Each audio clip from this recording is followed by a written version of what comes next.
আপনাদেরকে এত প্রবন্ধ করতে চাই ছাত্র শিবিরের যে নীতি নৈতিকতা দেখে মনে হয় যে অনেক দুর্বলতা, কিন্তু বাংলাদেশ আপনাদের যে কার্যক্রম এই কার্যক্রমের যে বাধা দেওয়া ছেড়ে দেবে না।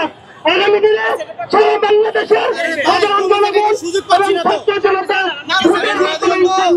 সংগ্রামী উপস্থিতি, আমরা সকলে জানি এর আগে আবু জাহেল এবং আবু লাহাবের উত্তরসূরিরা কোরআনুল কারিমের অনুষ্ঠানে বাধা প্রদান করত।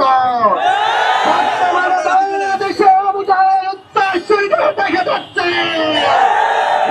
দেশের মানুষ এই আবু জাহেলের উত্তরসূরিদের রুখে দেবে ইনশাআল্লাহ।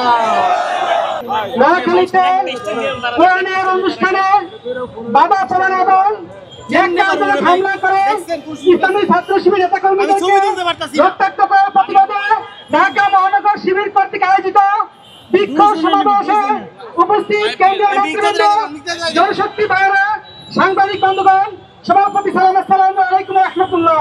আমরা অতি উদ্বেগের সাথে লক্ষ্য করছি বাংলাদেশের একটি তথাকথিত ডানপন্থী দল এবং তার অঙ্গ সংগঠন আজকে কোরআনের প্রোগ্রামে বাধা দিচ্ছে। ছাত্র শিবিরে যে নোয়াখালীতে যে আক্রমণ করছিল কোরআন দারসুল কোরআন ক্লাসে, ওখানে প্রতিবাদে আমরা এখন মিছিল করছি।